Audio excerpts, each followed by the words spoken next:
चलिए next question देखिए, question number 26। Question number 26 Biot Savart law पर बेस है। तो पहले बायोट सेवर्ट लॉ जान लो। आपके पास मान लो कोई भी कंडक्टर है, इसका छोटा सा लेंथ मान लो, इसको बोलते हैं डिफरेंशियल लेंथ dl। इसके सेंटर से कोई पॉइंट है जो थीटा एंगल बना रहा है, इस डिस्टेंस को बोलते हैं r, और अगर वेक्टर में बोलो तो इसको बोलते हैं वेक्टर r। तो इस पॉइंट पर जो छोटा सा मैग्नेटिक फील्ड निकलता है dB is proportional to I, dB is proportional to dl, dB is proportional to sine theta and dB is inversely proportional to r square. तो सबको मर्ज करने के बाद क्या बनता है, dB is proportional to I dl sine theta upon r का square. Proportional हटाओ, कांस्टेंट आएगा, k की वैल्यू थी म्यू नॉट अपॉन 4 पाई। तो dB is equal to mu naught upon 4 pi I dl sine theta upon r square. और net field B जो होगा that is equal to integral of dB and this is equal to mu naught upon 4 pi I dl sine theta upon r square. समझ में आया, clear हुआ? तो ये है भैया आपका मैग्नेटिक फील्ड, ठीक है, बन जाएगा। चलिए अब यदि पूछा गया, अब जब जो क्वेश्चन नंबर 26 है इसी से रिलेटेड क्वेश्चन पूछा गया, पहले मैं क्वेश्चन पढ़ दूं 26 में।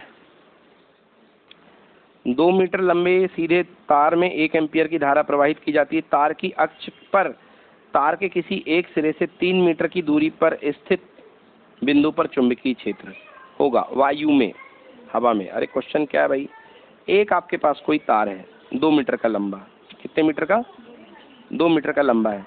इसके किसी एक पॉइंट से हवा में, ये मान लो हवा में आपने कोई पॉइंट ले लिया है, हवा में कोई पॉइंट है, कह रहा है इस पॉइंट पर मैग्नेटिक फील्ड इंटेंसिटी क्या होगी। बेटा देखो, अगर ये पॉइंट यहाँ पे होता ये पॉइंट यदि यहाँ पे होता इधर पे, तो कुछ ना कुछ तो एंगल मिलता, और ऊपर करोगे तो एंगल कितना होगा, कम होगा। चिपका दोगे इसी के ऊपर तो एंगल कितने डिग्री हो जाएगा, 0 डिग्री। और आपको फॉर्मूले में क्या आता है, साइन थीटा, तो साइन 0 इक्वल टू कितना हो जाएगा, 0। तो आंसर मैग्नेटिक फील्ड कितना मिलेगा, 0। तो भैया तार के एक्सेस के किसी भी पॉइंट पर मैग्नेटिक फील्ड कितना होता है, 0। मतलब कंडक्टर के अंदर कोई मैग्नेटिक फील्ड सर्वाइव नहीं करता है। जो भी मैग्नेटिक फील्ड सर्वाइव करता है वो कोई भी हो। अरे तो उसमें मैंने इन्फाइनाइट कंडक्टर में सामने निकाला है ना, ऊपर थोड़ा निकाला है, सामने ही तो आया था मैग्नेटिक फील्ड। क्लियर? चलिए क्वेश्चन नंबर 27 देखिए।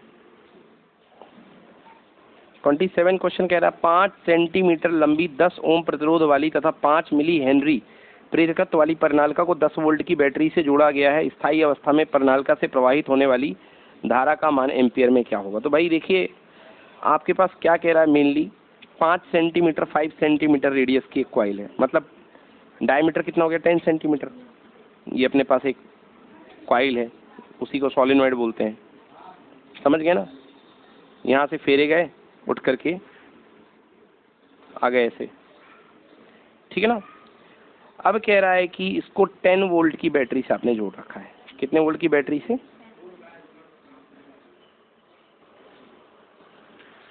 जोड़ रखा है, और इसका जो रेजिस्टेंस है वो है 10 ओम। कितना रेजिस्टेंस है, 10 ओम। और जो इंडक्टेंस दिया गया that is equal to 5 milli henry. तो आपको बोल रहा है जब आपने इसको जोड़ दिया है तो थोड़ी देर के बाद जब स्टेडी इफेक्ट आ जाएगा, शुरुआत में जैसी करंट फ्लो होगी तो ये करंट के चेंज का क्या करेगा, अपोज करेगा, समझ गए ना। मगर धीरे धीरे धीरे धीरे ये अपोज खत्म हो जाएगा। जैसे ही फ्लक्स पूरे में सेट हो जाएगा ये अपोज खत्म हो जाएगा, नहीं करेगा, और ये स्टेडी इफेक्ट आ जाएगा। क्यों, क्योंकि डीसी बैटरी है, डीसी बैटरी खुद ही चेंज नहीं होगी तो ये भी चेंज नहीं परेशान करेगा, तो स्टेडी इफेक्ट आ जाएगा। तो उस स्टेडी इफेक्ट में आपको बताना है एम्पियर। तो भाई सीधा फॉर्मूला लगेगा I equal to V/R। Voltage कितना लगाया, 10 का, नहीं, हाँ 10 का ही लगाया ना, हाँ सही है, 10 वोल्टेज, और रेजिस्टेंस कितना है 10। तो आंसर करंट कितने एम्पियर होगी, 1 एम्पियर। समझ गए ना, करंट कितने एम्पियर होगी, 1 एम्पियर। क्लियर? चलिए क्वेश्चन नंबर 28 देखिए। यहाँ पे एक करंट है जो I डायरेक्शन में ऊपर की ओर चल रही है, और कोई फील्ड प्रेजेंट है, पता नहीं कैसा फील्ड है, और उसके प्रभाव में करंट अगर फ्लो की जाए तो ये जो कंडक्टर है ये इधर की ओर घिसटने लगता है, इधर की ओर ये मोशन कर रहा है इस तरफ, समझ गए ना। तो आपको बताना है कि मैग्नेटिक फील्ड कैसे होगा। तो देखिए राइट हैंड रूल लगाइए, क्योंकि करंट आपको इंड्यूस करंट दी गई है, राइट हैंड रूल से मोशन हो रहा है, आपको फोर्स का पता लगाना है, सॉरी आपको फील्ड का पता लगाना है, ठीक है ना। तो देखिए आपको फोर्स किस तरफ दिया गया है, इधर की तरफ, फोर्स किस तरफ है, राइट वर्ड है ना, और करंट कहाँ जा रही है, अपवर्ड है। तो मेरे ये जो फिंगर ये वाली कहाँ जा रही है, डाउनवर्ड, मतलब मैग्नेटिक फील्ड कैसा होगा, परपेंडिकुलरली इनवर्ड। कैसा होगा magnetic field, perpendicularly inward. But याद रखिएगा ये इंड्यूस्ड करंट है, कौन सी करंट है, हाँ तभी राइट हैंड रूल लगा है ना। तो फील्ड कहाँ होगा, perpendicularly inward. Question number 28 inward, समझ में आ गया। ठीक है, नेक्स्ट इज क्वेश्चन नंबर 29। 29 में कह रहा है एक अनंत लंबे रेखीय चालक से 10 सेंटीमीटर की दूरी पर चुंबकीय क्षेत्र की तीव्रता 10⁻⁻5 वेबर पर मीटर स्क्वायर है, चालक में बहने वाली धारा का मान बताइए। भाई आपके पास एक इन्फिनिटली लॉन्ग कंडक्टर है, इससे कितने सेंटीमीटर की दूरी पर, 10 सेंटीमीटर, यानी 10 × 10⁻2 मीटर की दूरी पर जो मैग्नेटिक फील्ड आ रहा है वो 10⁻5 टेस्ला आ रहा है।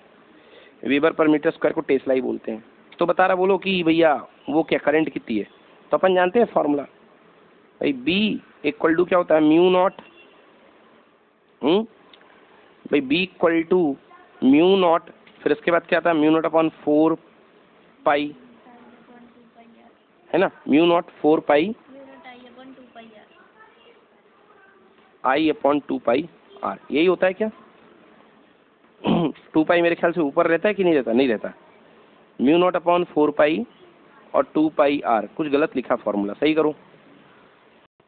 हाँ तो सही फॉर्मूला ये नहीं होता है, सही फॉर्मूला होता है mu not I upon 2 pi R, ये होता है भाई formula, mu naught I upon 2 pi R, जिसको अपन लिखते हैं mu naught upon 4 pi multiplied by 2I by R, हाँ ये लिखा जाता है, mu naught upon 4 pi multiply by 2I by R, ये लिखा जाता है, और ये B के इक्वल है। तो इस बार तो जानकारी आपको दी गई है, तो चलो इसी पे फॉर्मूले में रख के अपन आंसर निकालते हैं, है ना।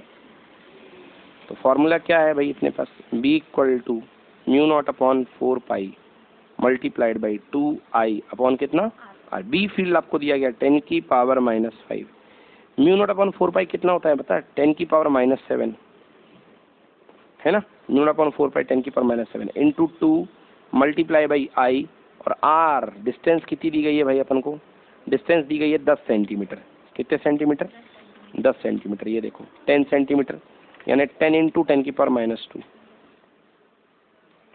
क्लियर हुआ।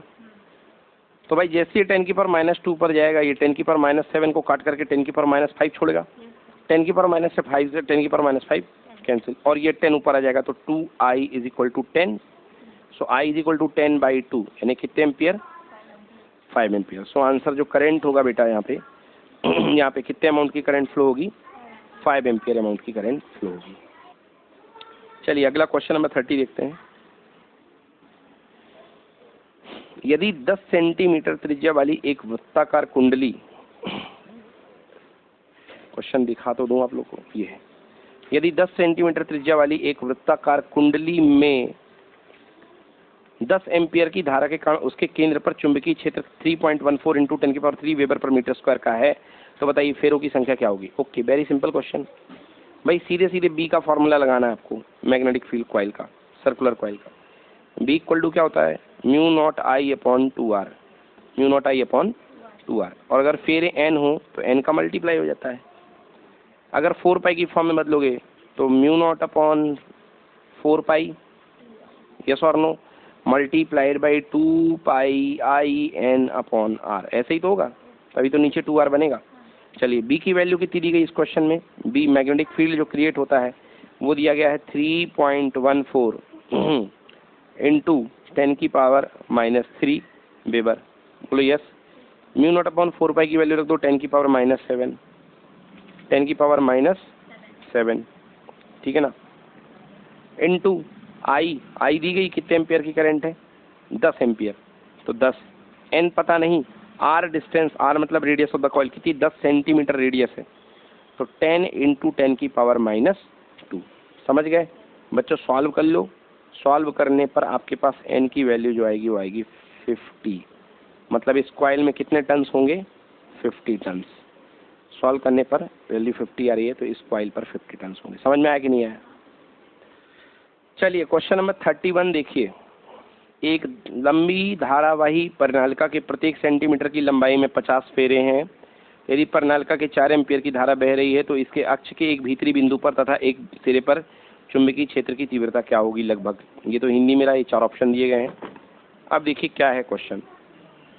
क्वेश्चन ये है, आपके पास एक सोलेनॉइड है, आपके पास एक सोलेनॉइड है, क्वेश्चन नंबर 31 है, आपके पास एक सोलेनॉइड है और कह रहा है कि हर सेंटीमीटर में, in every 1 centimetre there are how many turns, 50 turns, 50 turns. तो हर ईच सेंटीमीटर कितने टन्स है बेटा, 50। हर सेंटीमीटर में कितने होते हैं, 1/100 मीटर में कितने, 50। बोलो यस। तो 1 मीटर में कितने होंगे, 50 मल्टीप्लाई बाय 100 ऊपर चला जाएगा, 5000 टन्स होंगे कि नहीं होंगे। तो ये आ गया क्या, small N, number of turns per unit length, जिसको कैपिटल N/L भी बोलते हैं, वो कितना आ गया बेटा, 5000। आया समझ में, N/L आ गया। अब इसके बाद अपन को कह रहा है कि सोलेनॉइड के सेंटर पर और सोलेनॉइड के एंड पर आप वो निकालो मैग्नेटिक फील्ड। तो सोलेनॉइड के सेंटर पर अपन को याद है magnetic field, B at the centre क्या होता है, μ0Ni, और बी एट द एंड क्या होता है, μ0Ni का जस्ट हाफ, आधा। तो बस कुछ नहीं, रख दो भाई, वैल्यू पुट कर दो। तो μ0 कितना होगा, 4 पाई इंटू 10 की पावर -7 होगा, क्योंकि μ0 अपॉन 4 पाई 10 की पावर -7 होता है। एन कितना आया बेटा, 5000। करंट कितनी फ्लो हो रही है, देखो क्वेश्चन में, करंट 4 एम्पियर की फ्लो हो रही है। समझ गए बेटा? तो इसको सॉल्व करके निकाल लो। इसको सॉल्व करके निकालोगे तो आंसर आ रहा 25.1 इंटू 10 की power -3 weber per metre square. ये आ गया अपने पास करंट, 25.8 इंटू 10 की power -3 weber per metre square. Clear हुआ? ये अपने पास बी आ गया, कहाँ पे, सेंटर पे। अब आपको निकालना है कि कोने पर, तो इसका जस्ट हाफ करना पड़ेगा। तो B at the end equal to B centre का आधा। तो 25 का आधा क्या होता है, 12.25, 12.5 है ना। तो आंसर कितना आएगा इसको सॉल्व करने पर, 12.6 इंटू 10 की power -3 weber per metre square. समझ में आया कि नहीं आया? नेक्स्ट देखिए क्वेश्चन नंबर 32। ये तो फील्ड निकालना था, magnetic field at the centre at the end of the solenoid. Question number 32 पहले हिंदी में पढ़ूंगा, फिर इंग्लिश में एक्सप्लेन करूंगा।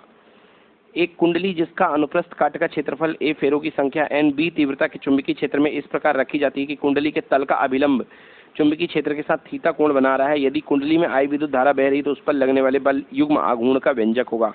यस भाई, क्या है, ये एक कॉइल है, ये एक कॉइल है और ये यहाँ से मैग्नेटिक फील्ड जा रहा है, कॉइल को पेनेट्रेट करते हुए ये मैग्नेटिक फील्ड जाएगा। What is this, this is B. ये क्या बेटा, बी वेक्टर है। और इस कॉइल का एरिया वेक्टर देखो, कॉइल फ्लैट रहती है, सीधा रहता, हल्का सा एरिया वेक्टर इधर की ओर चला जाएगा, चला जाएगा नहीं जाएगा, ये एरिया वेक्टर। इसके बीच का एंगल कितना है, थीटा है। तो आपको बताना है कि इस समय इस पर जो टॉर्क एक्ट करेगा, अगर कॉइल में आप करंट आई फ्लो कर रहे हो, या आपने करंट फ्लो करी, तो करंट यहाँ से जाते हुए घूमते हुए वापस आएगी, वी वी वी वी वी वी वी वी वी वी जाएगी ना, करंट घूम करके वापस आएगी। तो इस पर टॉर्क एक्ट करेगा। तो वो टॉर्क कितना होगा भाई, याद कराता हूँ फॉर्मूला, बीना साइन थीटा। तो torque is equal to B current, B field, I current, N number of turns, A हो गया एरिया, और साइन थीटा। थीटा क्या होता है, नॉर्मल और फील्ड के डायरेक्शन के बीच का एंगल, कॉइल के नॉर्मल और फील्ड के डायरेक्शन के बीच का एंगल। तो करेक्ट आंसर कौन सा हुआ यहाँ पे, एलिस बताइए, 32 का सी, बीना साइन थीटा। क्लियर हो गया ना, ये हो गया 32 complete. Question number 33 question number है, एक ही दिशा में चलती हुई दो समानांतर इलेक्ट्रॉन की किरण पुंज के बीच में आपस में उत्पन्न बल होगा। कागज के तल पर आकर्षण, कागज के तल पर विकर्षण, कागज के तल पर लंब रूप ऊपर की ओर, कागज के तल पर लंब रूप नीचे की ओर। ओके, देखिए भाई क्या कह रहा है इसमें ये कह रहा है कि दो, क्वेश्चन नंबर 33 है, दो इलेक्ट्रॉन की बीम्स भग रही हैं। अब भैया इलेक्ट्रॉन की बीम यहाँ भगेगी तो करंट तो डाउनवर्ड होगी ना, और दोनों में एक ही डायरेक्शन में अगर इलेक्ट्रॉन की बीम भग रही है तो दोनों में करंट डाउनवर्ड होगी, और करंट की डायरेक्शन सेम है तो उनमें क्या होगा, अट्रैक्शन। ये अट्रैक्शन मेरे कागज के प्लेन में हो रहा है कि नहीं हो रहा है? So answer attraction in the plane of paper. क्या होगा? Attraction in the plane of paper, मतलब प्लेन ऑफ पेपर में आपको अट्रैक्शन देखने को मिलेगा। क्लियर हुआ? चलिए नेक्स्ट क्वेश्चन, अगला क्वेश्चन देखिए, क्वेश्चन नंबर 34।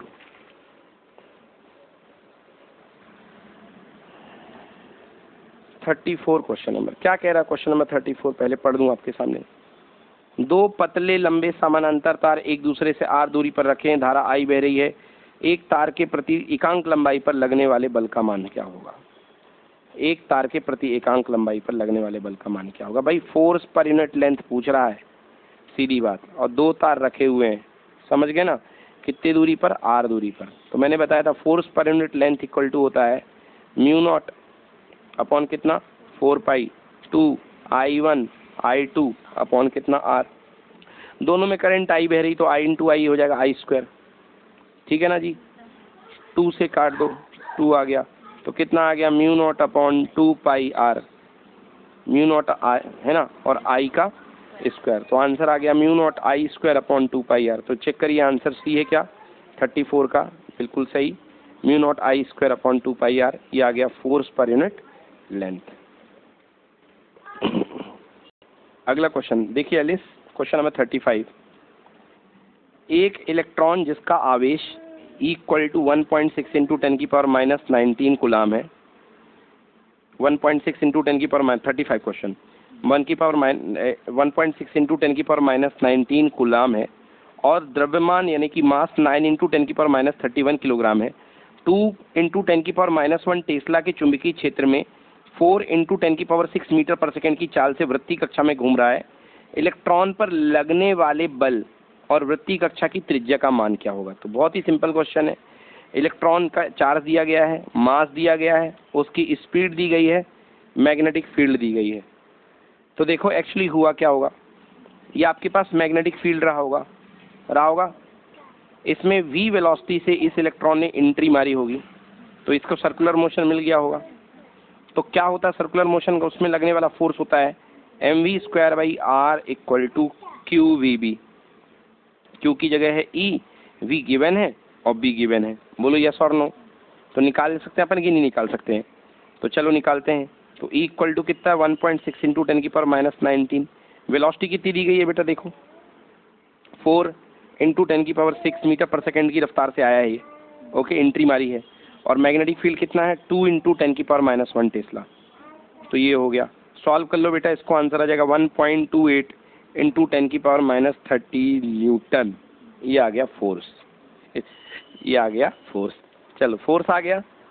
अब फोर्स के कारण ये सर्कुलर पाथ प्रोवाइड करेगा, तो रेडियस होगी, रेडियस क्या बताया मैंने आपको, mv अपॉन qb। तो m रख दो, m इक्वल टू 9 इंटू 10 की पावर माइनस 31। वेलोसिटी ये दी थी 4 इंटू 10 की पावर 6। q इलेक्ट्रॉन का चार्ज 1.6 इंटू 10 की पावर माइनस 19, और b दिया है टेस्ला में 2 इंटू 10 की पावर माइनस 1। सो रेडियस आ रही है 1.1 इंटू 10 की पावर माइनस 4 मीटर। क्लियर हुआ? सिंपल। चलिए क्वेश्चन नंबर 36। एक धुराग्रस्त कुंडली धारामापी में चुंबक के ध्रुवीय खंड कैसे होते हैं भाई? अब ये क्या है, ये गैल्वेनोमीटर है ना, गैल्वेनोमीटर। तो गैल्वेनोमीटर में पोलर पीस जो चुंबक के होते हैं कैसे होते हैं, आपको याद होगा। चुंबक जो है अपना वैसे तो रेडियल होता है, रेडियल मैग्नेट होता है ना। तो रेडियल होता है, तो ये 36 में जो ऑप्शन है डी आंसर होगा। नाल चुंबक के बेलनाकार तल होते हैं, क्योंकि ये धुराग्रस्त कुंडली धारामापी, इंग्लिश में मेरे को पता नहीं इसको क्या बोलते हैं, है ना, धुराग्रस्त एक विशेष प्रकार का कोई गैल्वेनोमीटर है। तो नाल चुंबक के बेलनाकार तल होते हैं। नाल चुंबक यानी कि वो ऐसा एक चुंबक आपने देखा होगा इस टाइप का, ये ठीक है ना, horse shoe magnet, correct correct correct, horse shoe magnet, तो इसे ही नाल चुंबक बोलते हैं, है ना। और इसका सिलेंड्रिकल प्लेन इस्तेमाल किया जाता है, जो भी आपका क्या बोलते हैं इसको, गैल्वेनोमीटर। छोड़िए इसको, खटाइए, कोई थ्योरी क्वेश्चन है, उतना ज़्यादा इस पे वो नहीं। चलिए अगला क्वेश्चन है। अगले क्वेश्चन को समझाने के पहले मुझे आपको पहले पढ़ानी पड़ेगी गैल्वेनोमीटर का एमीटर में कन्वर्जन। गैल्वेनोमीटर का एमीटर में कन्वर्जन, तो देखिए बेटा क्या होता है, ये मेन करंट आ रही है, तो टॉपिक डालने पहले गैल्वेनोमीटर टू एमीटर। अभी तक अपन ने वो करे हैं क्वेश्चन सारे के सारे वोल्ट मीटर वाले। अब गैल्वेनोमीटर का पहला क्वेश्चन है, ये आई करंट आ रही है, ये गैल्वेनोमीटर यहाँ से शुरू होता है जी, तो गैल्वेनोमीटर में कितनी करंट घुस जाएगी, आई जी। गैल्वेनोमीटर से एमीटर बनाने के लिए इसके साथ में शंट किया जाता है लो रेजिस्टेंस एस, तो आई जी यहाँ चली गई, तो यहाँ कितनी चली गई, आई माइनस आई जी। आई जी को गैल्वेनोमीटर करंट भी बोलते हैं, फुल स्केल डिफ्लेक्शन करंट भी बोलते हैं, अलग अलग नाम है इसके। अब देखो जितना इसके क्रॉस वोल्टेज गिरेगा उतना इसके क्रॉस गिरेगा, क्योंकि पैरेलल में है, तो इसके क्रॉस कितना गिरेगा, आई जी इंटू जी, इसमें कितना गिरेगा, आई minus I G into S. समझ गए। हमें क्या चाहिए, हमें तो एस चाहिए, कितना शंट जोड़ा जाए, तो शंट की value S equal to I G into G divided by I minus I G. आ गया जी समझ में, ये शंट की value I G into G divided by इतना। क्लियर है, ओके। अच्छा एक चीज़ और मैं बता दूं आपको कि गैल्वेनोमीटर करंट भी निकाल सकते हैं अपन, इसमें एक और फार्मूला बनता है, एक और फार्मूला लिख लो भाई। करंट गैल्वेनोमीटर से जाने वाली, गैल्वेनोमीटर से जाने वाली करंट भाई बट रही ना करंट, तो गैल्वेनोमीटर की करंट इक्वल टू मैंने बताया था आपको करंट इलेक्ट्रिसिटी में टोटल करंट कितनी है, आई, टोटल करंट कितनी है, आई, मल्टीप्लाइड बाई जिसमें नहीं जा रही है वो लिया जाता है, और नीचे दोनों का टोटल लिया जाता है, जी प्लस एस। याद आया, याद है ये फॉर्मूला, करंट डिवीजन रूल बोलते हैं इसको। तो ऐसे अपन गैल्वेनोमीटर करंट निकाल सकते हैं, हालांकि ये तो वैसे भी अपन बाद में निकाल पाएंगे, कोई इसमें दिक्कत की बात नहीं है। चलिए आइए क्वेश्चन करते हैं। क्वेश्चन है, एक धारामापी का प्रतिरोध 90 ओम है, मतलब कैपिटल जी इक्वल टू 90 ओम। यदि धारामापी में केवल मुख्य धारा का 10% भाग जाना है, यानी आई जी इक्वल टू 10% है, तो बताइए कि प्रतिरोधक को किस प्रकार प्रयोग में लाना चाहिए और इसका मान क्या होगा। भाई धारामापी यानी एमीटर है, एमीटर की बात हो रही है। चलिए सॉल्व करते हैं। भाई अपन को शंट की वैल्यू निकालनी है, तो shunt equal to I G into G bracket में I minus I ji, okay ठीक है। अब देखिए आपके पास क्या कह रहा है, आई जी कितनी है, मेन करंट का 10 एम्पियर, मेन करंट का 10%, 10%, तो 10% मतलब 10/100 times of capital current I, है ना, कैपिटल आई मल्टीप्लाई बाई जी। जी कितना दिया गया बेटा, जी कितना दिया गया है इस क्वेश्चन में, 90 ओम, बिल्कुल सही, मल्टीप्लाई बाई 90 अपॉन आई को आई रहने दो, आई को आई रहने दो, एंड आई जी अगेन फिर से माइनस आई जी, मतलब कितना 10%, यानी 10/100 times of I, main current का 10%, 10/100 मतलब 1/10, ये भी हो जाएगा 1/10। तो भैया ऊपर हो गया आई मल्टीप्लाइड बाई 90/10, 90/10, बल्कि 0 से 0 और काट दो, तो कितना हो गया भाई 9i, सीधे कितना हो गया 9i। और यहाँ देखिए 10i माइनस आई, फिर से कितना आ गया 9i, और अपॉन में 10, तो पलटी मार के कहाँ चला गया ऊपर, तो 9i से 9i कैंसिल, आंसर कितना आ गया 10 ओम। मतलब आपको कितने का शंट लगाना पड़ेगा, 10 ओम का। क्लियर हुआ कि नहीं हुआ? है ना। एक तरीका और है इसको करने का, एक तरीका और है, shunt equal to I G into G upon I minus I G. मान लो मेन करंट है 100 एम्पियर की, मेन करंट है 100 एम्पियर, तो जो गैल्वेनोमीटर करंट है उसका 10%, 10% कितना होता है 10 ऊपर, और ऊपर भी कितना आएगा 10 मल्टीप्लाइड बाई कितना 90, बोलो यस। तो 10 अपॉन 90 मल्टीप्लाइड बाई 90 से 90 कैंसिल, आंसर कितना 10 ओम। तो 10 ओम शंट है ना, शंट रेजिस्टेंस। तो आप मतलब इसकी वैल्यू जो है रेजिस्टेंस की वैल्यू ऐसे भी निकाल सकते हैं। क्लियर हुआ?